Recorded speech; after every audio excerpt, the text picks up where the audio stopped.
Hello students, in the last video we have discussed the shear conformation of glucose molecule, fructose molecule, and we have predicted the stability. If we have heavy groups at the axial position, that form is less stable, and if we have heavy groups at the equatorial position, that form is more stable, because in case of heavy groups at axial position we have 1,3 diaxial interaction that cause repulsion or steric hindrance. That's why our form is less stable. So we will discuss firstly the structure of glucose. How can we draw the structure, cyclohexane structure, shear conformation of cyclohexane from the Fisher projection. In case of glucose molecule हमारे पास open chain structure glucose के case में ये होती है.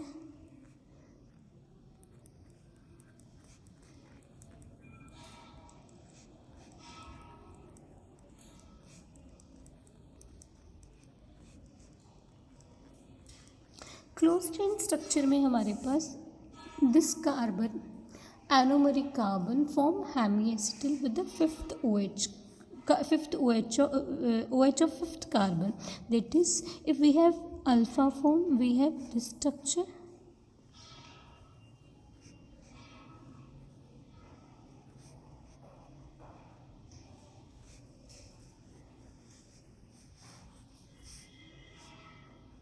In case of, this is alpha form. In case of beta form, OH group is at this position and H is at this position. जब भी हमें ये स्ट्रक्चर ड्रॉ कर दिया, फिशर की जो फर्स्ट OH है वहाँ पे हमने एक्सियल लिख लिया, इक्वेटोरियल, एक्सियल, इक्वेटोरियल. सिमिलरली जो हमारे पास साइक्लोहेक्सेन है, शेयर फॉर्म हमने ड्रॉ करी है, उस केस में हम axial and equatorial bonds draw कर लेंगे. एक्सियल इस कार्बन से हम शुरू करते हैं. पहली कार्बन का अगर एक्सियल नीचे है, दूसरी का हमारा ऊपर हो जाएगा, देन नीचे, देन ऊपर, देन नीचे. देन हम इक्वेटोरियल बॉन्ड की बात करेंगे. इक्वेटोरियल बॉन्ड हमारा इक्वेटोरियल डायरेक्शन में होता है. इस कार्बन है इक्वेटोरियल बॉन्ड, देन इस कार्बन का हमारा इक्वेटोरियल बॉन्ड, इस कार्बन के हमारे ये इक्वेटोरियल बॉन्ड हो जाएंगे, देन इस कार्बन का हमारे पास इक्वेटोरियल बॉन्ड हो जाएगा. हमने सारे groups equatorial and axial position पे बॉन्ड्स दिखा दिए. देन उसके बाद हमारे पास फर्स्ट कार्बन जो हमारी O से कनेक्टेड है, OH ग्रुप उस पर एक्सियल पोजीशन पे पड़ा है. ये फर्स्ट कार्बन जो हमारी O से एक्सियल लगा दिया, इक्वेटोरियल पे H आ गया. देन उसके बाद सेकेंड के हमारी इक्वेटोरियल पे OH है, H एक्सियल पे आ जाएगा. थर्ड पे H एक्सियल है, OH इक्वेटोरियल पे आ जाएगा. फोर्थ में हमारे पास OH इक्वेटोरियल पे, H एक्सियल पे आ जाएगा. देन उसके बाद हैवी ग्रुप हमने इक्वेटोरियल पे लगाया और यहाँ पे हमारे पास H आ जाएगा. इन दिस वे हम इस मॉलिक्यूल में, ये हमारी अल्फ़ा फॉर्म ड्रॉ होगी ग्लूकोज के केस में. बीटा फॉर्म में बाकी सारी स्टीरियोकेमिस्ट्री हमारी एग्जैक्टली सेम रहते हैं. कहाँ फ़र्क आता है? OH ग्रुप एनोमरिक कार्बन पे इस साइड होता है, OH ग्रुप एनोमरिक कार्बन पे इस साइड होता है. बाकी सारी कार्बन की हमारी स्टीरियोकेमिस्ट्री सेम है. तो हम बाकी सारी stereochemistry as it is draw कर देंगे. OH एंड H की पोजीशन चेंज कर देंगे. पहले हम यहाँ पे भी again axial and equatorial bond दिखाएंगे. फर्स्ट कार्बन का नीचे ऊपर, नीचे ऊपर, नीचे. देन हम इक्वेटोरियल बॉन्ड्स दिखा देंगे. अब हमारे पास अल्फ़ा जैसे स्टीरियोकेमिस्ट्री है. फ़र्क क्या है? इस केस में OH एक्सियल पे, बीटा फॉर्म में OH इस साइड आएगा, H हमारा एक्सियल पे आएगा. दैट इज़ H एक्सियल पे आ गया, OH इक्वेटोरियल पे आ गया. नेक्स्ट कार्बन में OH axial, sorry equatorial, H axial, उससे आगे H एक्सियल, OH इक्वेटोरियल, उससे आगे OH equatorial, H axial. Then हमारा हैवी ग्रुप इक्वेटोरियल पोजीशन पे आ गया. तो इस वे से मैं alpha and beta form glucose के केस में ड्रॉ कर सकती हूँ. स्टेबिलिटी हम कैसे देखेंगे? हम एक्सियल देखेंगे काउंट करके. इस केस में अल्फ़ा फॉर्म में एक OH ग्रुप एक्सियल पोजीशन पे, इस केस में कोई भी हमारा हैवी ग्रुप एक्सियल पोजीशन पे नहीं है, तो हमारी बीटा फॉर्म मोर स्टेबल है. ग्लूकोज के केस में ये हमारी लेस स्टेबल हो गई. और हम डाइएक्सियल इंटरेक्शन कैसे देख सकते हैं? ये मेरी सपोज मैं वहाँ 1 एटम ले रही हूँ. 1 2 3 4 5 6 6 कार्बन आइटम्स हो गए।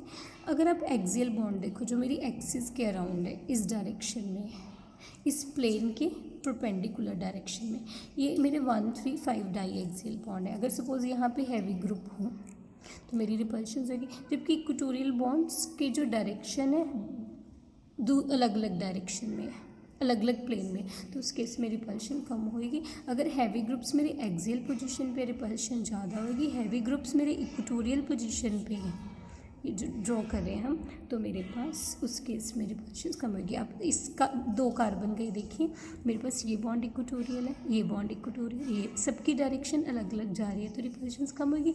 ये तीनों ही हैवी ग्रुप्स क्लोज आ जाते हैं। अगर हैवी ग्रुप्स हमारे पास है तो हमारे एक्सियल बॉन्ड्स, एक्सियल ग्रुप्स अगर हैवी होते हैं तो अनस्टेबल हो जाते हैं, अगर हमारे वो लाइटर होते हैं तो स्टेबल फॉर्म आ जाती है। ऐसे ही alpha and beta form glucose की मैंने ड्रॉ कर दिया। देन फ्रक्टोज के केस में हम आते हैं। फ्रक्टोज मॉलिक्यूल की हमारी क्या स्ट्रक्चर होती है, ओपन चेन की, C डबल बॉन्ड O। बाकी स्ट्रक्चर हमारी ग्लूकोज जैसी हो जाती है।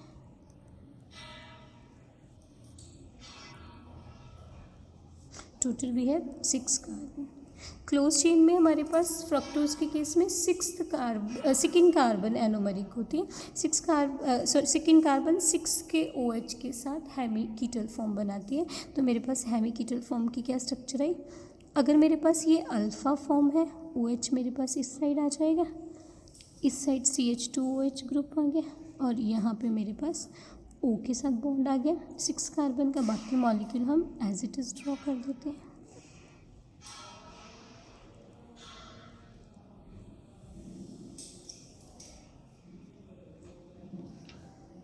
अब इस केस में मेरे पास टोटल 6 एटम्स की रिंग है। अगेन 6 एटम की रिंग है, साइक्लोहेक्सेन जैसी होगी। साइक्लोहेक्सेन है तो मेरे पास चेयर फॉर्म होगी। अब इस केस में मेरी चेयर फॉर्म, अगेन हम एक्सियल एंड इक्वेटोरियल बॉन्ड दिखा दें। एक्सियल एक्सियल हम ऑल्टरनेट दिखाते हैं। अगर पहले कार्बन पे मैं नीचे दिखा रही, दूसरे पे ऊपर।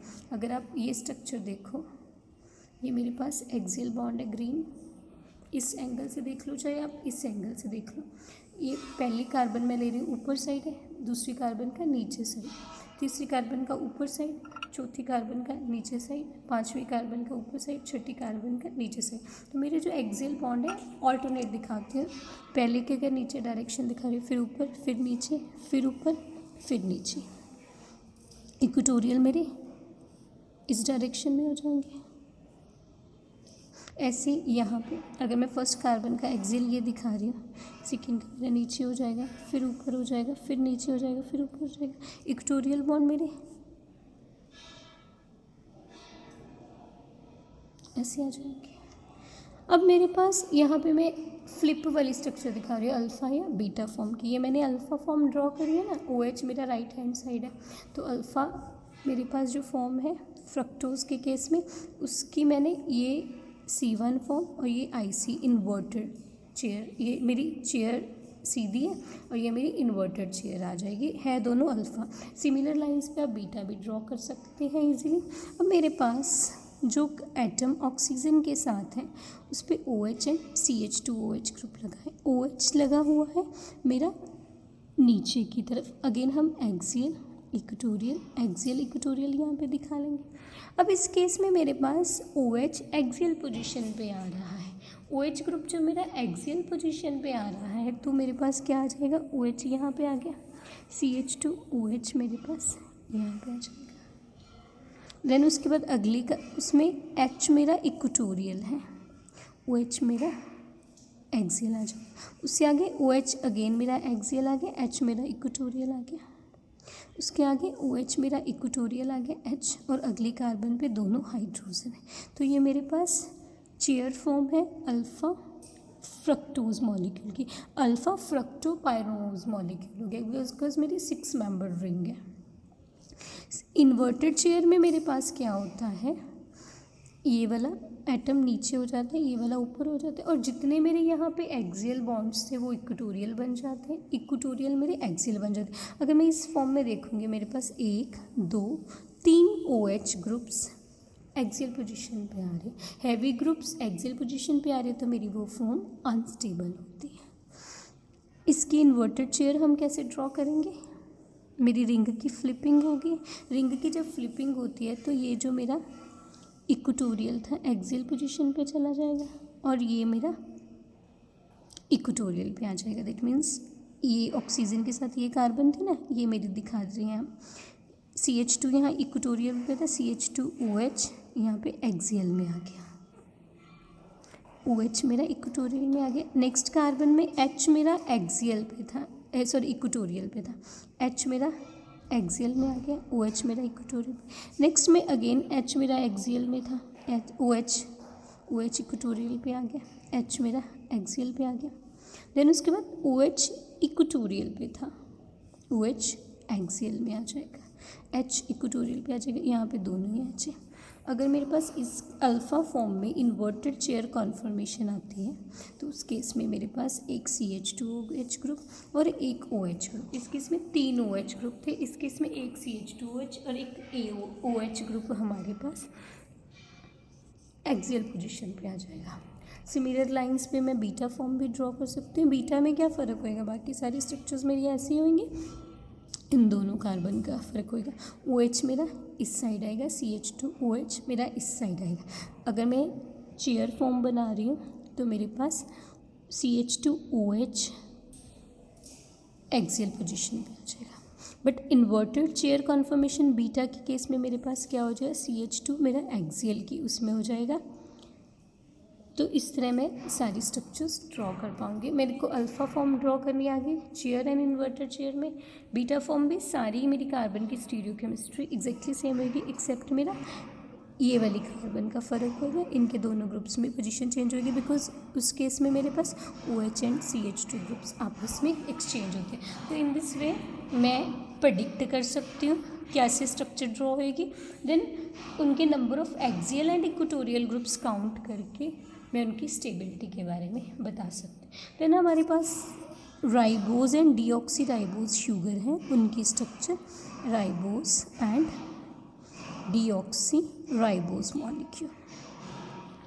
राइबोज मॉलिक्यूल हमारा RNA का पार्ट होता है। RNA हमारे पास राइबोन्यूक्लिक एसिड होते हैं जो हमारे RNA DNA जो हमारे जीन्स कैरी करते हैं, प्रोटीन सिंथेसिस में हेल्प करते हैं, उनका पार्ट होते हैं। जो राइबोज शुगर है वो हमारी 5 कार्बन होती है। 5 कार्बन में भी हमारे सारे OH group right hand side लगे होते हैं, H group left hand side है। मेरे पास 5 कार्बन है, दैट इज़ मैं ऐसे लिख सकती हूँ, ठीक है। राइबोज शुगर डी राइबोज है।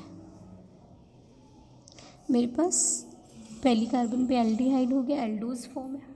लास्ट वाली पे प्राइमरी हो गया। बाकी सारे में मेरे पास OH सेम साइड आता है, H मेरा ऑपोजिट साइड आ गया। तो ये मेरे पास स्ट्रक्चर होगी डी राइबोज फॉर्म की। डी राइबोज फॉर्म मेरे पास फ्यूरानोज फॉर्म में एग्जिस्ट कर रही है। फ्यूरानोज फॉर्म में या मेरी पायरोनोज फॉर्म में अगर एग्जिस्ट कर रही है तो मैं इजीली स्ट्रक्चर बना सकती हूँ। फ्यूरानोज फॉर्म मीन्स मेरे पास 5 कार्बन की रिंग, 5 एटम्स की रिंग है। 5 एटम्स की रिंग है मेरे पास, 1 2 3 4 और 5वीं ऑक्सीजन। दैट मीन्स मेरे पास यहाँ पे इस वाली फॉर्म की इस OH के साथ बॉन्ड आ जाएगा तो मेरे पास टोटल 5 मेंबर की रिंग बन जाएगी। 6 मेंबर रिंग में मेरे पास क्या होएगा, ये वाले एल्डिहाइड की इसके साथ है। इट मीन्स 5 मेंबर की अल्फ़ा एंड बीटा मेरे पास क्या फॉर्म आएगी। पहले हम अल्फ़ा ड्रॉ कर रहे हैं, बीटा हम उसके ऑपोजिट साइड से इजीली इमेजिन कर लेंगे। अल्फ़ा फॉर्म में OH मेरा इस साइड आ गया,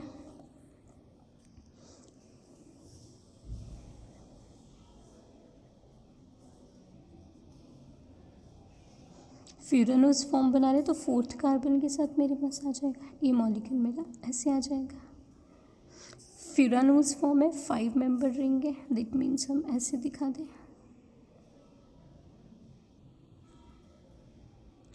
या हम 5 मेंबर रिंग जो हमारी होती है कुछ थोड़ी सी ऐसे एंगल होता है, ये वाली हो जाती है। अब इस केस में ये मेरी ऑक्सीजन होगी, राइट हैंड साइड वाले OH मेरे डाउनवर्ड डायरेक्शन में होते, that is H OH H OH H OH। Then उसके बाद मेरे पास नेक्स्ट है कार्बन पे CH2OH and H group, CH2OH and H group.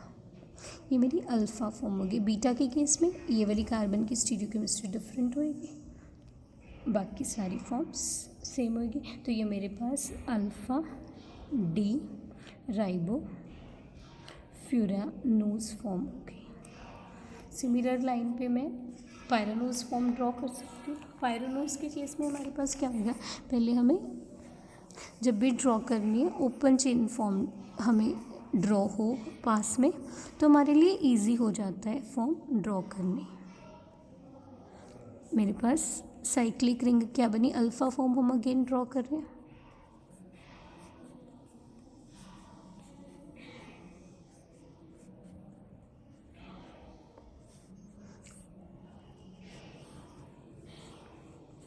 Six member ring है।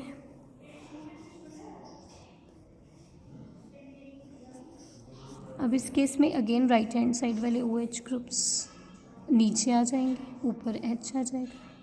ये मेरी अल्फ़ा फॉर्म है, that is alpha D stereochemistry है, डी वाला capital D alpha ribo pyranose form. तो इस तरह मैं इजीली प्रेडिक्ट कर सकती हूँ। बीटा फॉर्म भी मैं बाकी सारी कार्बन की स्टीरियोकेमिस्ट्री सेम, सिर्फ एक कार्बन की जो मेरी एनोमरिक कार्बन है उसकी स्टीरियोकेमिस्ट्री चेंज करके मैं इजीली प्रेडिक्ट कर सकती हूँ। ये हमारे पास था राइबोस मॉलिक्यूल। देन उसके बाद हमारे पास नेक्स्ट मॉलिक्यूल है डीऑक्सी राइबोस। अब राइबोस एंड डीऑक्सी राइबोस में क्या फ़र्क है, deoxy means removal of oxygen, कौन सी पोजीशन पे, 2-डीऑक्सी राइबोस। मेरे पास राइबोस जैसी स्ट्रक्चर है, फ़र्क क्या है, सेकेंड पोजीशन पे मेरे पास OH ग्रुप की जगह H ग्रुप है। तो मेरे पास 2-डीऑक्सी राइबोस से हम सेकेंड कार्बन के हम बाद में ग्रुप लगाते हैं, बाकी ग्रुप हम एज इट इज़ पहले लगा लेते हैं। तो मेरे पास 2-डीऑक्सी राइबोस मीन्स OH की जगह H आ गया। तो ये मेरे पास 2-डीऑक्सी राइबोस है। सिमिलर लाइंस पे मैं pyranose, furanose, alpha and beta forms draw कर सकते हैं। अब आप खुद एक बार ड्रॉ करके देखिए कैसे आप अल्फ़ा डी 2-डीऑक्सी राइबो फ्यूरानोज फॉर्म ड्रॉ करोगे। देन अल्फ़ा डी 2-डीऑक्सी, यहाँ पे सॉरी बीटा डी 2-डीऑक्सी राइबो फ्यूरानोज फॉर्म। ये अब आप लोग खुद सिमिलर लाइंस पे ड्रॉ करके देखोगे। तो ये हमारे पास डिफरेंट मॉलिक्यूल्स थे राइबोस एंड डीऑक्सी राइबोस, जो कि हमारे DNA और RNA का पार्ट है। देन उसके बाद हमारे पास नेक्स्ट है ग्लाइकोसाइड बॉन्ड। ग्लाइकोसाइड बॉन्ड हम ऑलरेडी पढ़ चुके हैं ग्लूकोसाइड में, फ्रक्टोसाइड में। ग्लूकोसाइड फ्रक्टोसाइड मॉलिक्यूल हमारे पास क्या थे, जब मेरे पास हेमी एसिटल या हेमी कीटल फॉर्म है, वो एल्कोहल के साथ HCl की प्रेजेंस में रिएक्शन करके एसिटल या कीटल फॉर्म दे देता है। तो जो मेरा एनोमरिक कार्बन का एल्कोहल के OR के साथ बॉन्ड है उसको हम ग्लाइकोसाइड बॉन्ड बोल देते हैं या ग्लाइकोसाइडल हाइड्रोक्सिल ग्रुप बोल देते हैं। तो अब मेरे पास ग्लूकोज मॉलिक्यूल की क्या स्ट्रक्चर होती है, हमारे पास अल्फ़ा, अगर मैं फॉर्म देखूं हेमी एसिटल फॉर्म हम ड्रॉ कर रहे हैं।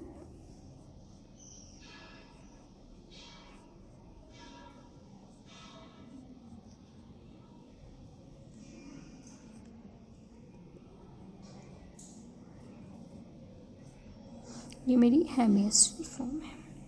हेमी एसिटल फॉर्म HCl के साथ in the alcohol and HCl के साथ आपको हो, मुझे एसिटल दे देती है। एसिटल ये मेरी अल्फ़ा फॉर्म थी ना, तो मेरे पास अल्फ़ा मॉलिक्यूल बन जाएगा, दैट इज़ COCH3H,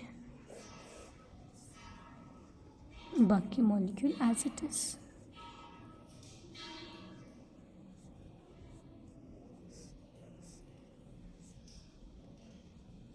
ये मेरे पास एसिटल फॉर्म आ गई, ये भी अल्फ़ा फॉर्म है। ऐसे बीटा की भी आप ड्रॉ कर सकते हो। मेरे पास ये एनोमरिक कार्बन थी एल्डिहाइड के केस में। एनोमरिक कार्बन जब हेमी एसिटल फॉर्म में आते तो मेरे पास ये इस फॉर्म में आ जाती है। ये वाला OH जब एल्कोहल के साथ HCl के साथ रिएक्शन करता है तो मेरे पास OCH3। तो मेरे पास जो ये वाला ग्रुप है ये मेरे पास ग्लाइकोसाइडल हाइड्रोक्सिल ग्रुप हो जाते हैं, और इस लिंकेज को मैं क्या कह देती हूँ, ग्लाइकोसाइडिक लिंकेज। ये वाली रेड से दिखा रही हूँ।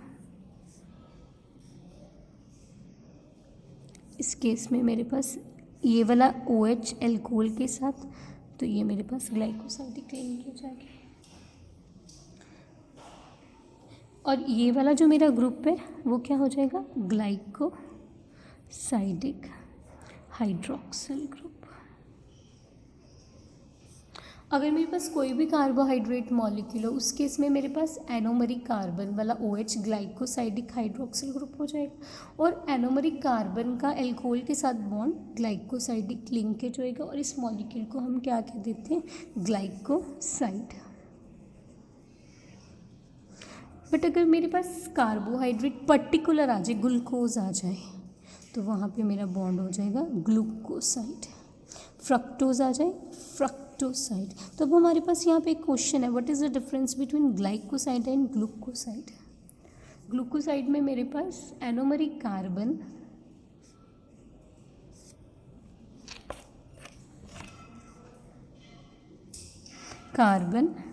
प्लस एल्कोहल वाला बॉन्ड हो गया। एनोमरिक कार्बन भी हम किसके बोलेंगे, ग्लूकोज के। तो ये मेरे पास ग्लूकोसाइड हो गया। ग्लाइकोसाइड में मेरे पास क्या आ जाएगा, एनोमरिक कार्बन किसके, कार्बोहाइड्रेट, कोई भी कार्बोहाइड्रेट हो सकता है, प्लस एल्कोहल वाला बॉन्ड। तो इस तरह ग्लाइकोसाइड एंड ग्लूकोसाइड में मैं इजीली डिफ्रेंशिएट कर सकती हूँ। अगर मेरे पास मॉलिक्यूल में फ्रक्टोज मॉलिक्यूल है, फ्रक्टोसाइड हो जाएगा।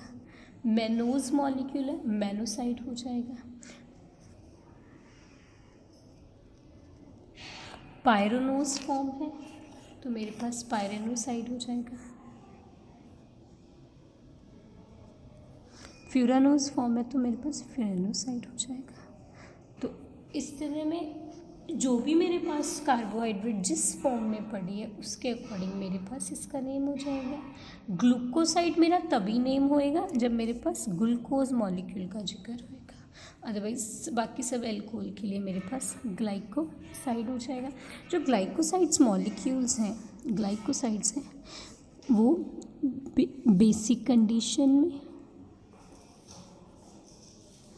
एंड न्यूट्रल मीन्स वाटर में स्टेबल होते हैं। एसिडिक कंडीशन में अनस्टेबल होते हैं। एसिडिक कंडीशन में हेमी एस्ट्रल हमारा ब्रेक हो जाता है।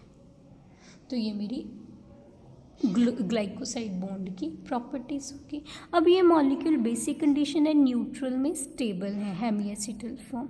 तो ये molecules hemiacetal form Tollens reagent के साथ या शिफ रिएजेंट के साथ रिएक्शन नहीं देते, don't give reaction with Tollens reagent, because basic condition है, न्यूट्रल में ये स्टेबल है। दूसरा एक्वस में न्यूट्रल कंडीशन में ये मेरे ओपन नहीं होते तो ये molecule don't show the phenomena of mutarotation. सिर्फ एसिडिक कंडीशन में अनस्टेबल है, मेरे पास ये ग्लाइकोसाइड बॉन्ड ब्रेक हो जाएगा। ये मेरे पास ग्लाइकोसाइड बॉन्ड की डिस्कशन हुई। देन उसके बाद हमने ग्लूकोज के केस में करा तो ये मेरा ग्लूकोसाइड बॉन्ड हो गया। फ्रक्टोज के केस में भी हम सिमिलर लाइन पे स्ट्रक्चर ड्रॉ कर सकते हैं, तो हमारे पास फ्रक्टोसाइड हो जाएगा।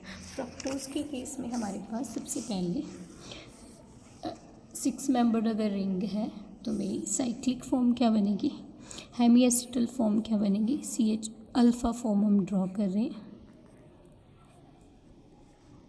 ये हमारी फर्स्ट कार्बन होगी, ये सेकेंड कार्बन होगी।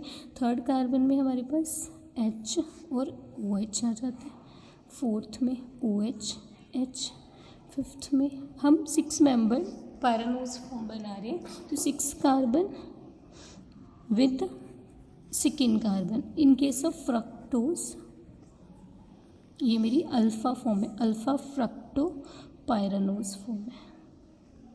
इस केस में सिमिलर लाइंस पे हम बीटा भी ड्रॉ कर सकते हैं। हम एक्सप्लेन करने के लिए एक स्ट्रक्चर ड्रॉ कर रहे हैं, अगर आप चाहिए तो आप बीटा फॉर्म्स के साथ भी एक्सप्लेन कर सकते हैं। अब इस केस में मेरे पास अल्फ़ा फ्रक्टो पायरानोज फॉर्म है, ये मेरे पास ग्लाइकोसाइड लिंकेज होगी,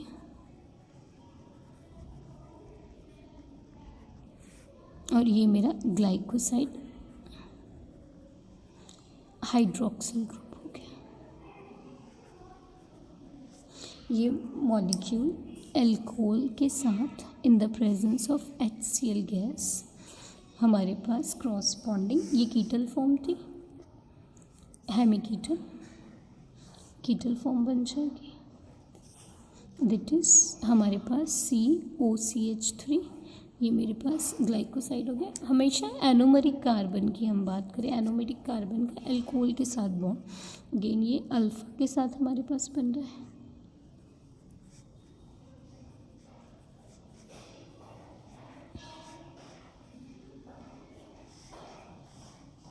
तो ये मेरे पास कीटल मॉलिक्यूल हो गया, और ये मेरे पास जो स्ट्रक्चर बन गई वो क्या बन गई, फ्रक्टोसाइड। अल्फा के केस में बना है फ्रक्टोसाइड। तो इस तरह ग्लाइकोसाइड लिंकेज हमारी एनोमरिक कार्बन की है, किसी भी अल्कोहल के साथ बॉन्ड बना रहे। ग्लूकोसाइड हम कब बोलेंगे, जब मेरे पास ग्लूकोज है। ऐसे ही सुक्रोज मॉलिक्यूल होते हैं, आगे हम उसकी डिटेल स्ट्रक्चर डिस्कस करेंगे। सुक्रोज मॉलिक्यूल को जब हम हाइड्रोलाइज करते हैं, हमारे पास फ्रक्टोज एंड ग्लूकोज मॉलिक्यूल बनता है। फ्रक्टोज 5 मेंबर रिंग होती है, ग्लूकोज 6 मेंबर रिंग होती है। 5 मेंबर मीन्स फ्यूरानोज फॉर्म होगी, ये हमारे पास पायरानोज फॉर्म होगी। ये दोनों मॉलिक्यूल्स मीन्स हेमी एसिटल या हेमी कीटल फॉर्म में, इस केस में मेरे पास हेमी एसिटल फॉर्म होगी, और इस केस में हेमी कीटल, और इन दोनों की ही एनोमरिक कार्बन के बीच में हमारे पास बॉन्ड होता है। इसके केस में C2 कार्बन होती है एनिमरिक, ग्लूकोज के केस में C1 होगी।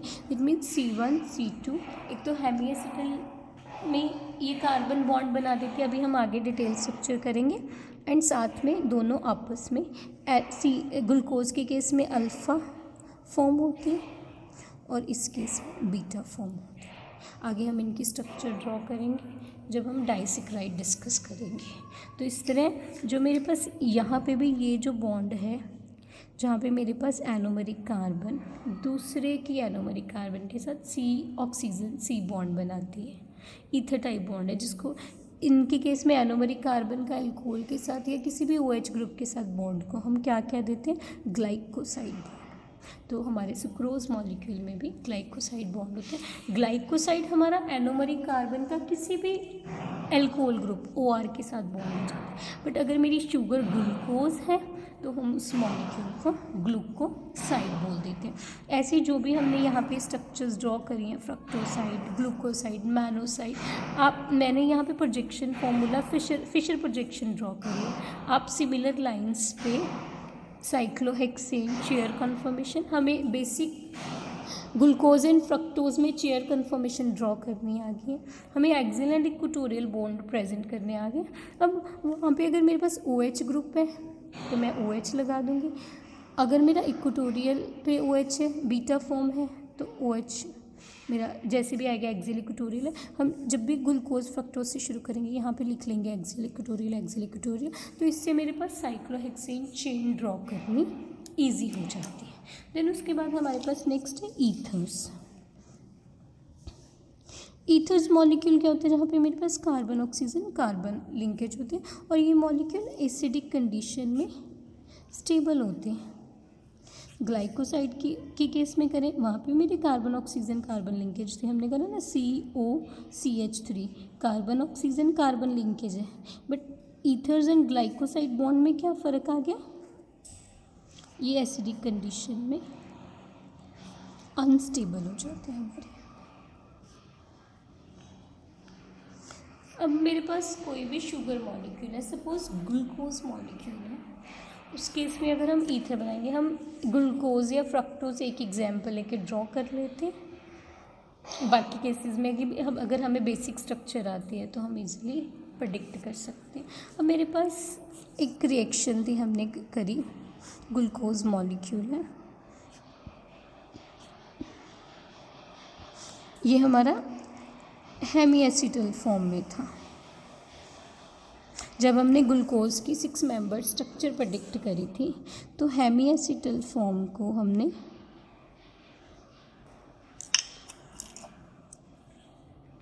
हेमी एसिटल फॉर्म है तो यहाँ पे O, ये इस साइड मेरे पास COH आ जाता है। ये मेरे पास सपोज अल्फ़ा फॉर्म है ग्लूकोज के केस में, अल्फ़ा ग्लूको पायरानोज फॉर्म। इस केस में सबसे पहले हमने हेमी एसिटल का एसिटल फॉर्म बनाई थी। एसिटल फॉर्म की हमने अभी कंडीशन डिस्कस करी, एल्कोहल के साथ HCl गैस पास कर देंगे तो मेरे पास यहाँ पे क्या आ गया, OCH3 CH।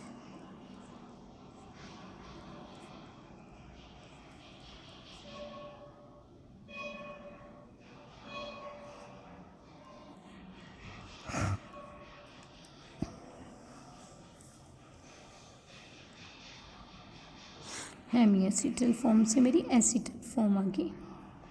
देन उसके बाद हमने इसकी मिथाइलेशन करी है। मिथाइलेशन मीन्स सारे ही OH ग्रुप्स को हमने OR में कन्वर्ट कर दिया है। सारे ही OH ग्रुप को OR में करने के लिए हमारे पास एक ऑलरेडी हम कर चुके हैं, डाईमिथाइल सल्फेट के साथ ट्रीट कर देते हैं in the presence of base.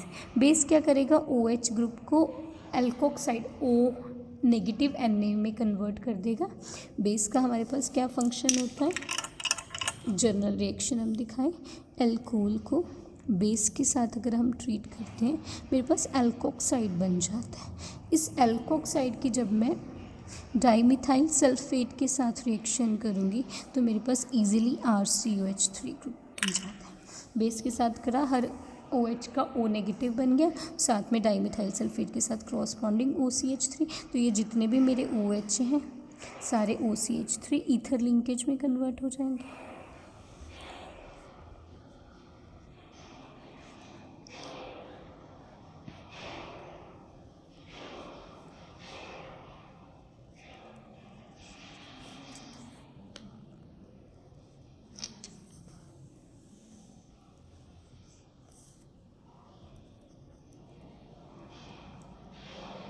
अब हमारे पास यहाँ पे एक तो ग्लाइकोसाइड बॉन्ड है, रेस्ट हमारे सारे ईथर बॉन्ड्स हैं।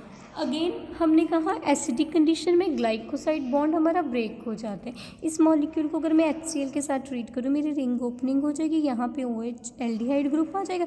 बाकी सारे ईथर्स एसिडिक कंडीशंस में स्टेबल होते हैं, वो मेरे OCH3 रहेंगे। अब मेरे पास यहाँ पे सारे OH ग्रुप्स को हमने ईथर्स में कन्वर्ट कर लिया है। इस प्रोसेस को हम क्या कह देते हैं, एग्जॉस्टिव मिथाइलेशन। हमने यहाँ पे एसिटल मॉलिक्यूल की क्या करी, एग्जॉस्टिव मिथाइलेशन। मीन्स सारे ही OH ग्रुप्स को हमने OR ग्रुप में कन्वर्ट कर लिया है। एग्जॉस्टिव मिथाइलेशन हम इसको कह देते हैं, या हम यहाँ पे कह देते हैं परमिथाइलेशन।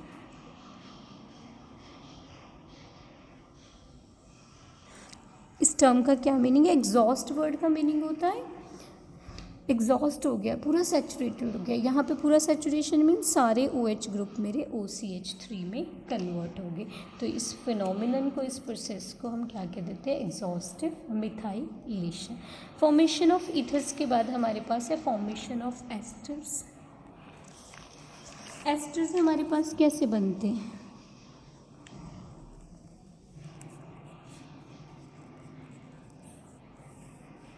मेरे पास अगेन कोई भी ग्लूकोज मॉलिक्यूल है, ग्लूकोज मॉलिक्यूल है, उसकी मैं कोई हेमी एसिटल या कीटल फॉर्म ले लूँ, सॉरी ग्लूकोज मॉलिक्यूल है तो हेमी एसिटल फॉर्म आएगी हमारे पास। ये मेरी अल्फ़ा फॉर्म है।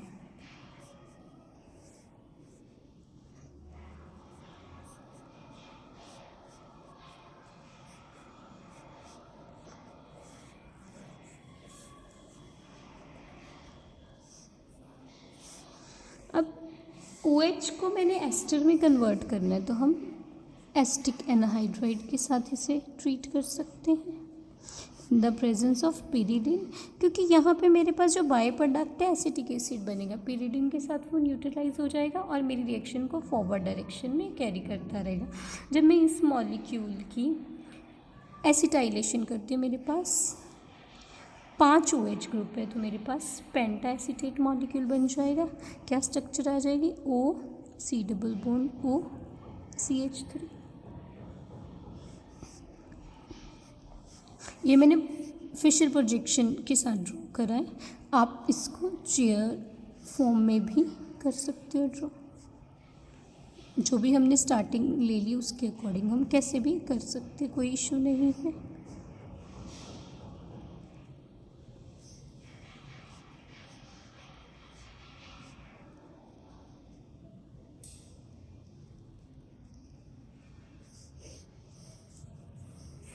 तो ये मेरे पास ये मॉलिक्यूल आ गया। इस केस में ये मेरी पेंटा एसीटेट फॉर्म है। तो ये हमारे पास डिफरेंट मॉलिक्यूल्स थे। हमने एस्टर्स ग्लूकोज के केस में दिखा दिया, फ्रक्टोज के केस में आप किसी भी मॉलिक्यूल में दिखा सकते हो। अगर मुझे ये बेसिक स्ट्रक्चर या ओपन चेन है, ओपन चेन से ये स्ट्रक्चर, देन उसके बाद जो भी हम रिएक्शन करें, जर्नल हमें रिएक्शन के बारे में पता है तो हम इजीली उसकी ether formation, ester formation, glycoside bond कुछ भी इजीली शो कर सकते हैं। प्रोजेक्शन फॉर्मूला फिशर के साथ भी कर सकते हैं, हैवर्थ प्रोजेक्शन फॉर्मूले के साथ भी कर सकते हैं, चेयर फॉर्म के साथ भी कर सकते हैं, क्योंकि अगर मुझे इस स्ट्रक्चर की नॉलेज है तो मैं इससे चेयर फॉर्म भी बना सकती हूँ, हैवर्थ प्रोजेक्शन फॉर्मूला भी ड्रॉ कर सकती हूँ। तो इस तरह में कोई भी स्ट्रक्चर अगर मुझे बेसिक आइडिया है स्ट्रक्चर ड्रॉ करने का, मैं इजीली ड्रॉ कर सकती हूँ।